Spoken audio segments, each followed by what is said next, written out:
Un saludo para los pregoneros, con todo mi corazón.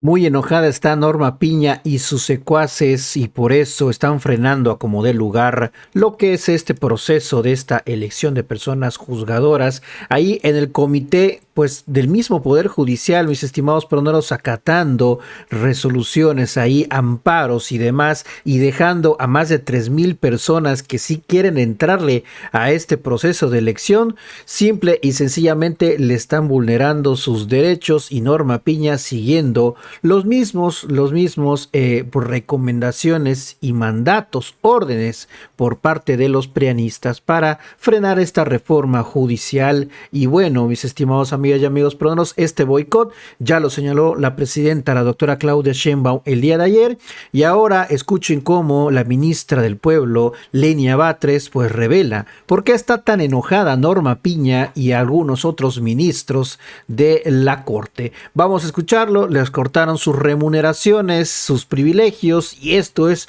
los que los tiene muy enfadados, y así echa de cabeza a Norma Piña. Momento en que él decide. Hay varios momentos muy difíciles, yo creo. Está este momento que la prensa ha decidido que es el momento de quiebre, cuando Norma Piña no se levanta para saludar al jefe del Ejecutivo.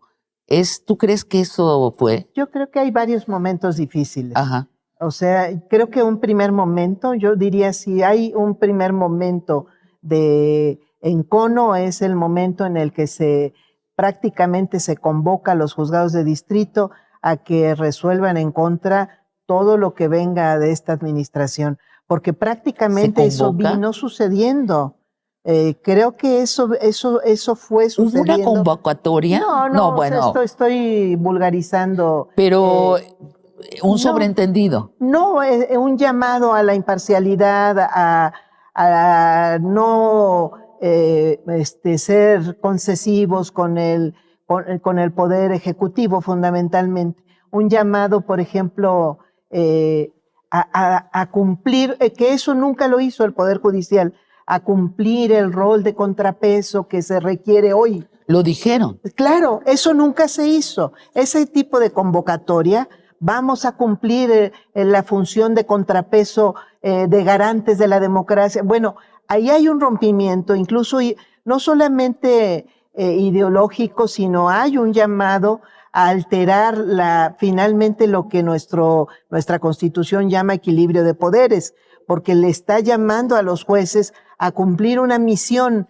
la misión de ser los revisores que no tenía el Poder Judicial. No somos los revisores, somos de otro poder. Lo que hacemos, somos los revisores permanentes de los actos frente a la Constitución, no de un poder específico. No venimos a ser el contrapeso per se, lo somos en realidad porque llegan a cometerse algunos actos, pero lo somos en consecuencia, no lo somos por función, porque esa sea nuestra función protagónica. El Poder Judicial se asume como la derecha, o sea, hay que decirlo tan claramente, o como tú dices, el dique contra la barbarie, siendo la barbarie la izquierda. A ver, el Poder Judicial, siempre hemos sabido que hay nepotismo y cuatismo. ¿Qué tanto nepotismo y cuatismo había? No sé si haya sido el poder más corrupto. Yo creo que hubo un Estado mexicano con una estructura sumamente corrompida, muy corrupta. Porque finalmente el apoderamiento de recursos que se da también a través de los gobiernos de los estados y el gobierno federal es muy, muy fuerte. La privatización, las privatizaciones de recursos públicos a través de actos de corrupción, pues se han dado, yo creo que fundamentalmente en el Poder Ejecutivo. Sin embargo, ha habido mucha corrupción del Poder Legislativo, que finalmente estuvo mucho tiempo cooptado. Bueno, recibía pagos indebidos para resolver en función Acepto el tu corrección. Poder Judicial tiene unas características distintas. ¿Cómo se le corrompió? ¿Cómo? Mira, yo digo que por una parte se le garantizan los salarios llegaron a más de 600,000 pesos. Bajaron en realidad, bajaron en 2018, 2019 bajan, y ahorita están en 595,000. Más prestaciones de toda índole. Pero estos salarios, por ejemplo, yo digo que son una forma de corrupción, Pues sí. porque finalmente cuando se molestan los ministros, que ahí hay que tener esa referencia, porque tú hablas de los momentos de quiebre.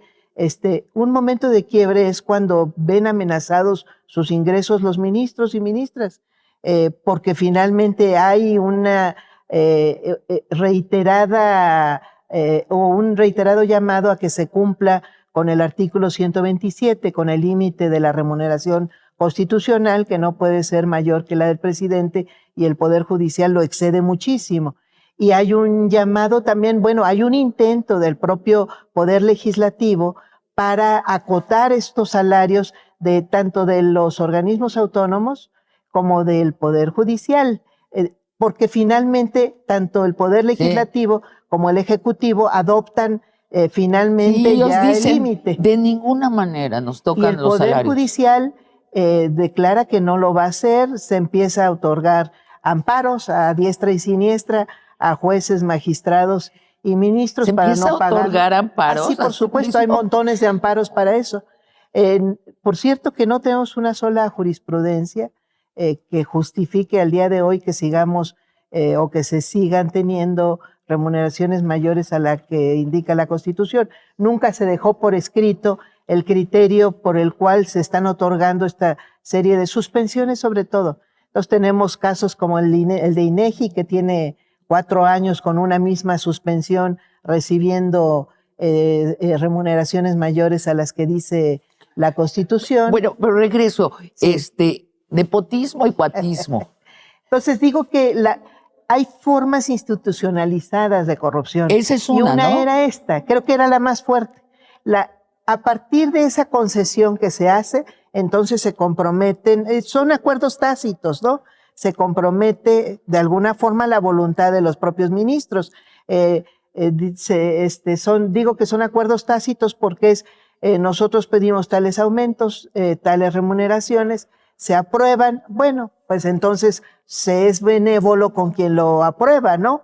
En el momento en que se ve amenazado este ingreso, entonces hay una actitud sumamente hostil en las resoluciones. Y luego no verbal, no hay de familias, otro tipo. hay familias que están en todos los niveles y del venimos Poder arrastrando el tema de la corrupción estructural, pues finalmente se ha venido corrigiendo en el Poder Ejecutivo, en el Poder Legislativo. Siempre hay jaloneos porque finalmente hay personas humanas que creen que estos poderes son para abusar de ellos. Entonces, los jaloneos yo creo que no son importantes siempre y cuando gane el límite de este tipo de abusos. El problema es cuando el propio poder, como este Poder Judicial, se niega a dejar de abusar.